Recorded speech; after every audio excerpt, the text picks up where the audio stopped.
Dragi ženini in neveste, če načrtujete popolno jesensko poroko, ste najbrž zasledili naslednjo informacijo. Torej, vkolikor se želi nekdo poročiti ali pa je to nujno potreba, bo to mogoče, mora pa seveda predhodno dobiti soglasje Ministrstva za delo. Brez panike, kot veliko drugih ukrepov je tudi ta doživel spremembo. In to že naslednji dan! Ker je v Sloveniji tedensko več kot 100 porok, je minister za delo Janez Cigler Kralj s posebnim dopisom upravnim enotam dovolil sklepanje vseh zakonskih zvez, saj bi v nasprotnem primeru 8 ur na dan preverjal, katera je tako visoko noseča, da se mora poročiti že ta teden in katera lahko še malo počaka.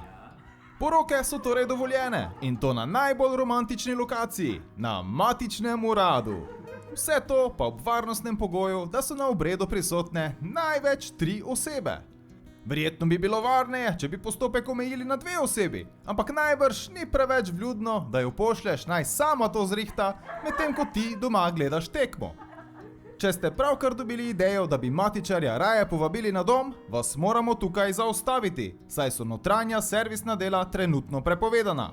Če noben ne sme popraviti vaših oken, zakaj bi popravljal vašo zvezo? Obreda pa prav tako najbrž ne smete opraviti na vašem vrtu ali parkirišču pred blokom, saj bi s tem kršili prepoved zbiranja. Če si še vedno želite jesenske poroke, vam torej želimo lep obred na lokalni upravni enoti, kjer vam bo matičar ob zaključku ceremonije povedal, da smete nevesti odstraniti masko in jo poljubiti. Čez pleksisteklo.